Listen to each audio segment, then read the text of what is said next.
اور فارسی کے ساتھ مذہبی تعلیم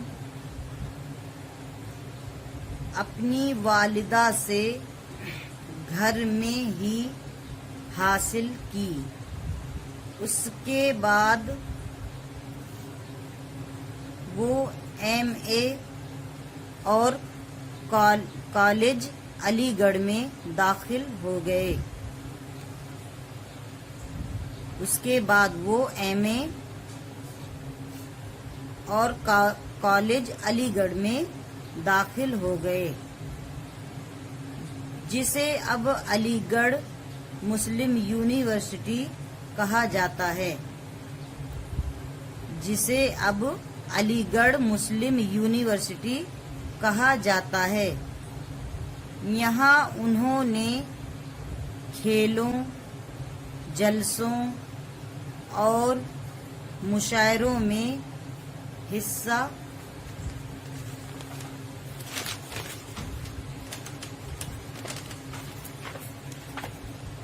لیا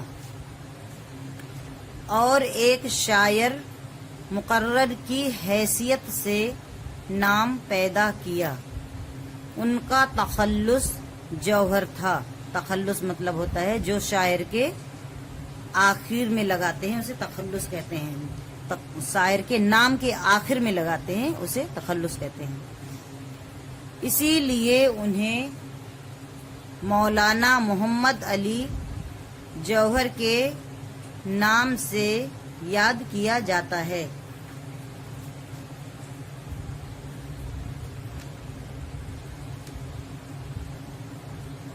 یہ ہو گیا آپ کا اگلا پیراگراف۔ نیکسٹ پیرا سے، علی گڑھ کالج سے BA کرنے کے بعد اعلیٰ تعلیم حاصل کرنے کے لیے وہ انگلستان چلے گئے۔ وہاں پہلے تو انہوں نے سول سروس کے امتحان کی تیاری شروع کی، لیکن کچھ عرصے بعد اسے چھوڑ کر آکسفورڈ یونیورسٹی سے تاریخ میں آنرز کی ڈگری حاصل کی۔ انہیں تقریر و تحریر پر یکساں عبور تھا۔ یکساں عبور یعنی بہت ماہر تھے۔ انگریزی اور یکساں عبور کا مطلب ہوتا ہے بہت اچھے سے جانکاری ہونا۔ انگریزی اور اردو میں انہیں وہ مہارت حاصل تھی۔ مہارت مطلب قابلیت، وہ قابلیت حاصل تھی کہ انگریز بھی ان کی زبان دانی پر رشک کرتے تھے۔ رشک مطلب جلن، رشک مطلب تعجب کرتے تھے ان کی، سوری جلن نہیں ہوتا، تعجب ہوتا ہے۔ ان کی زبان دانی پر رشک کرتے تھے، یعنی کہ وہ اتنی اچھی انگریزی بولتے تھے کہ انگریز بھی سن کر کے حیران ہو جاتے تھے کہ یہ ایک ہندوستانی ہو کر اتنی اچھی انگریزی کیسے بول لیتے ہیں۔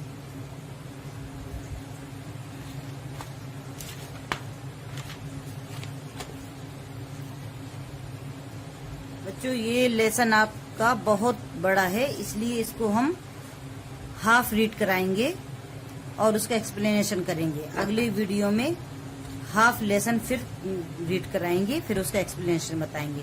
تو چلیے دوبارہ پھر اس کو ریڈنگ کرتے ہیں اس کی۔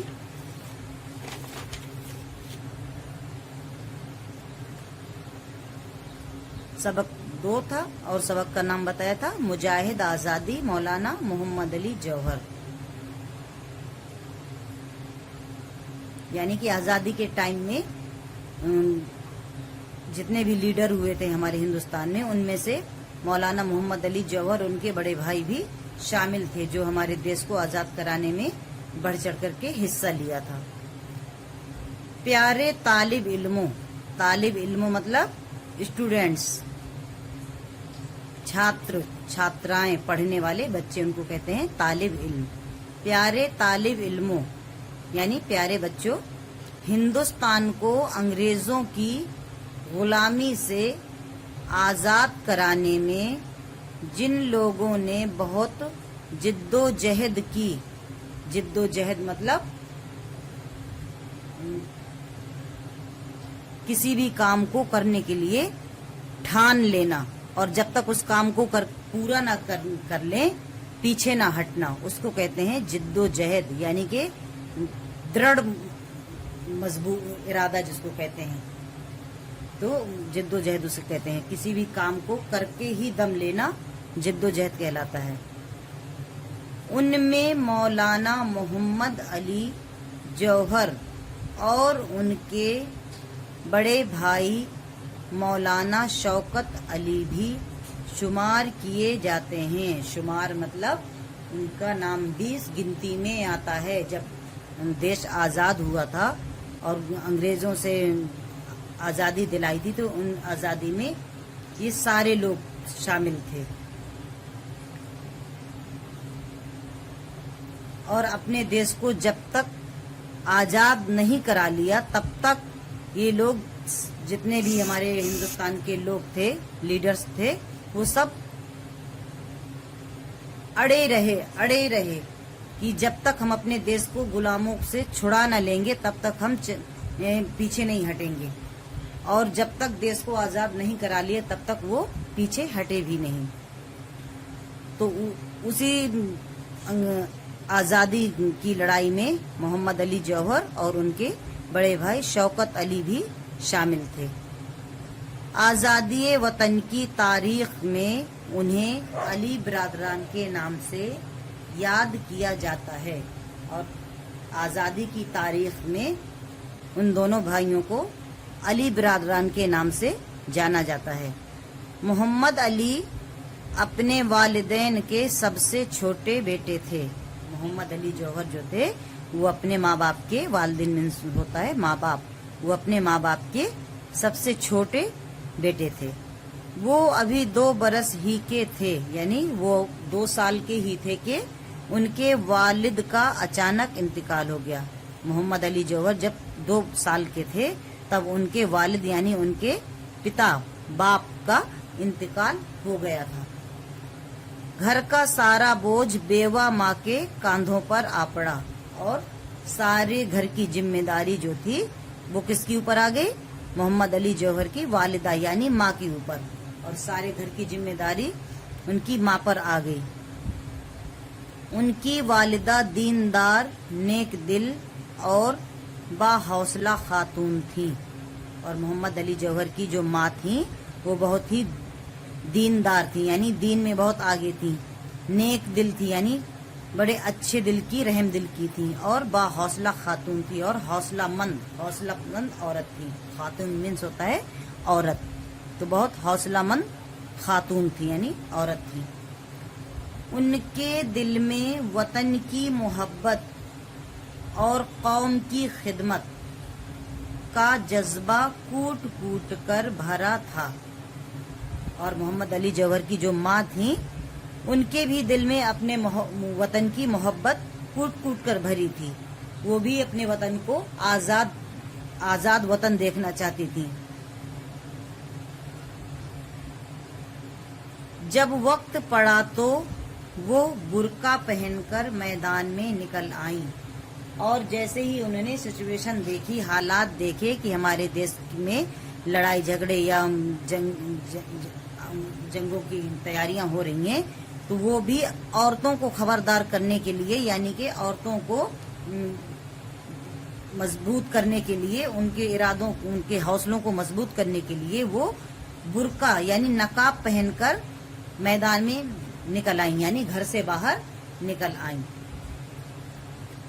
سماج کو انہوں نے رسم و رواج کی برائیوں سے خبردار کیا، اور جو ہمارا سماج ہے وہ دنیا داری کی رسم و رواجوں میں مبتلا رہتا ہے، تو انہوں نے سماج کی برائیوں سے لوگوں کو خبردار کیا، یعنی خبردار مطلب آگاہ کرنا۔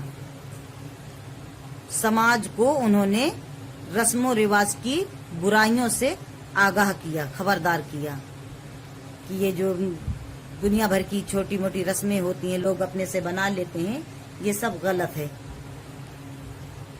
اور انگریزوں کی غلامی سے ملک کو آزاد کرانے کے لیے للکارا، اور انگریزوں سے اپنے دیش کو بچانے کے لیے، آزاد کرانے کے لیے انہوں نے ہر ایک عورت کو للکارا یعنی کہ پکارا اور ان کو سمجھایا کہ یہ ہمارا دیش ہے، انگریزوں نے اس پر قبضہ کر رکھا ہے اور ہم ہی کو غلام بنا کر کے جو رکھتے ہیں، تو آگے آئیے، میدان میں آئیے اور ان کا ڈٹ کر مقابلہ کرنا ہے۔ جب تک ان کا مقابلہ نہیں کریں گے تب تک یہ ہمارے دیش سے باہر نہیں جائیں گے۔ اور انہوں نے پورے دیش پر جو ہے قبضہ کر رکھا تھا، اور لوگوں ہندوستان میں قبضہ کیے ہوئے تھے، راج کرتے تھے، اور ہندوستانیوں کو ہی اپنا غلام بنا کر کے رکھتے تھے، جو انہیں یہ بالکل منظور نہیں تھا، بالکل گوارا نہیں تھا کہ ہمارے دیش پر راج کر رہے ہیں اور ہم ہی لوگوں کو جو ہے غلام بنا کے رکھ رہے ہیں۔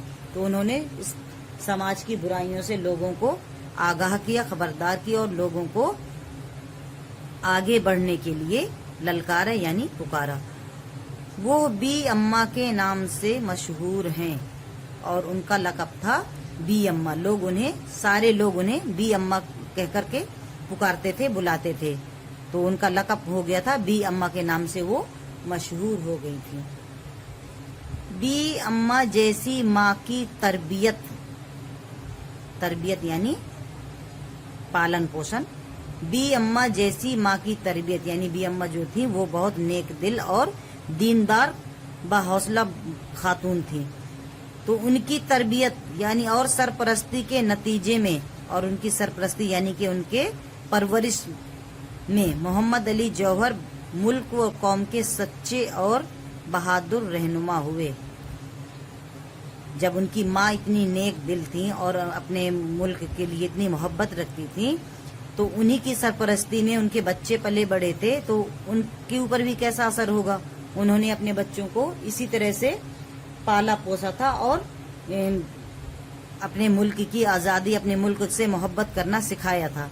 جب بچپن سے انہوں نے اپنی ماں کو اس میدان میں دیکھا، راستے پر دیکھا، تو بچے جیسی باتیں ویسے ہی بنیں گے، اور ماں سے آگے بڑھ کر کے بھی جو محمد علی جوہر اور ان کے بڑے بھائی آگے نکل گئے، اور وہ اپنے دیش کے سچے بہادر اور رہنما یعنی لیڈر ہوئے۔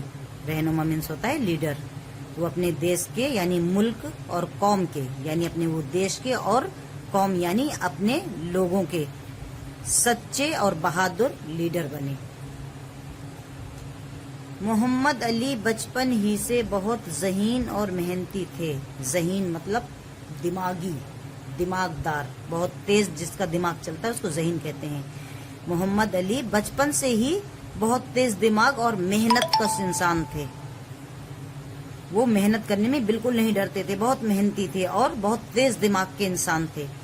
انہوں نے اردو اور فارسی کے ساتھ مذہبی تعلیم، اور انہوں نے اردو فارسی کے ساتھ ساتھ مذہبی یعنی دینی تعلیم اپنی والدہ سے گھر میں حاصل کی، اور گھر پر ہی انہوں نے اپنی والدہ یعنی اپنی ماں سے دین یعنی مذہب کی تعلیم حاصل کی تھی۔ ان کی ماں نے انہیں گھر پر ہی جو دین کی باتیں، دین پر چلنا، دین مذہب کیا ہوتا ہے، یہ سب چیزوں پر روشنی ڈالی، زور دیا تھا ان کے اوپر، اور ان کو ایسی پرورش کی تھی کہ وہ اسی میں آگے بڑھتے رہے۔ اس کے بعد وہ ایم اے اور کالج علی گڑھ میں داخل ہو گئے، اور وہ ایم اے کرنے کے لیے علی گڑھ میں پڑھنے کے لیے چلے گئے، جسے اب علی گڑھ مسلم یونیورسٹی کہا جاتا ہے، اور جسے اب علی گڑھ مسلم یونیورسٹی کہا جاتا ہے۔ پہلے وہ ایک کالج میں تبدیل تھا، دھیرے دھیرے کر کے وہ ایک بڑی یونیورسٹی بن گئی۔ یہاں انہوں نے کھیلوں، جلسوں اور مشاعروں میں حصہ لیا۔ وہاں یعنی کالج میں جب وہ داخل ہوئے تو انہوں نے وہاں پر کھیل میں، جلسوں میں، جہاں بھی جلسے ہوتے تھے اور مشاعروں میں بھی حصہ لیتے تھے. انہیں شوق تھا شروع سے ہی شاعری اس کا یعنی دینی چیزوں کا بڑا شوق تھا. تو وہ ان سب چیزوں میں جو ہے آگے رہے اور حصہ لیتے رہے.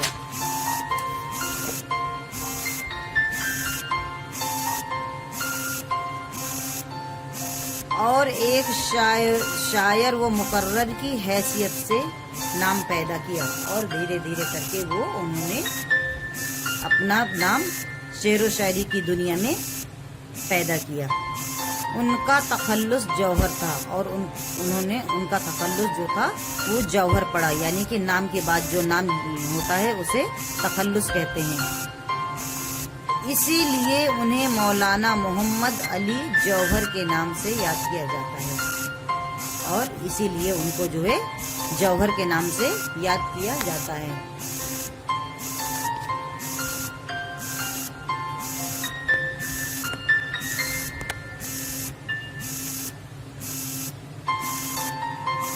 علی گڑھ کالج سے BA کرنے کے بعد اعلیٰ تعلیم حاصل کرنے کے لیے وہ انگلستان چلے گئے. یعنی علی گڑھ کالج سے انہوں نے BA کیا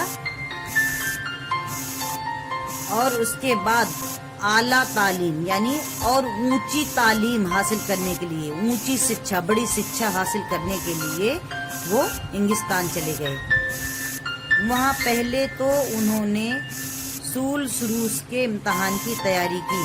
سول سروس یعنی ایک ڈگری ہوتی ہے جو انہوں نے وہاں سے حاصل کی، یعنی امتحان کی تیاری شروع کی تھی. لیکن کچھ عرصے بعد یعنی کہ کچھ سالوں کے بعد اسے چھوڑ کر انہوں نے اسے چھوڑ کر آکسفورڈ یونیورسٹی سے تاریخ میں آنرز کی ڈگری حاصل کی. اور انہوں نے آکسفورڈ یونیورسٹی جو انگلینڈ میں ہے وہاں سے انہوں نے آنرز کی ڈگری حاصل کی. یہ بھی ایک ڈگری ہوتی ہے. انہیں تقریر و تحریر پر یکساں عبور تھا. جو وہ تقریر کیا کرتے تھے، تقریر اور تحریر کرتے تھے، یعنی کہ انہیں یکساں عبور تھا، یعنی بڑی اس میں انہیں مہارت حاصل تھی. انگریزی اور اردو میں انہیں وہ مہارت حاصل تھی اور انگریزی اور اردو زبانیں جو تھی وہ اتنی اچھی بولتے تھے.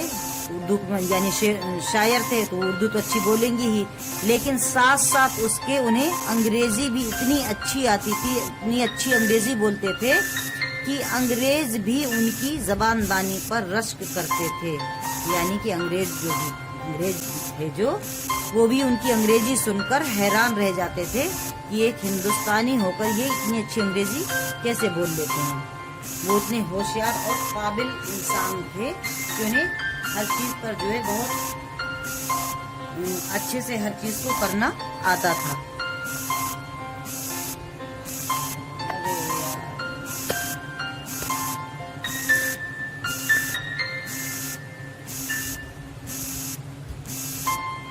تو بچوں یہ آج ہم نے آپ لوگوں کو یعنی کہ آدھا چیپٹر پڑھایا ہے، یعنی لیسن کا آدھا حصہ پڑھایا ہے، کیونکہ لیسن آپ لوگوں کا بہت بڑا ہے اس لیے ایک ساتھ پوری ریڈنگ نہیں کرا سکتے. آدھا پڑھایا ہے، آدھے کی ایکسپلینیشن بھی بتائی ہے. اب اگلی ویڈیو میں یعنی پارٹ 2 میں پھر آدھے چیپٹر کی ریڈنگ کرائیں گے اور اس کا ایکسپلینیشن بتائیں گے. اس کے بعد پھر آپ لوگوں کو ورڈ میننگ اور کوشچن آنسر یعنی سوال جواب آگے کرائیں گے. اوکے بچوں، تو یہ ہو گئی آپ کی ریڈنگ. امید کرتی ہوں کہ آپ لوگوں نے اس کو سنیں گے اور سنا ہوگا اور میرے ساتھ ساتھ ریڈنگ بھی کریں گے. اوکے.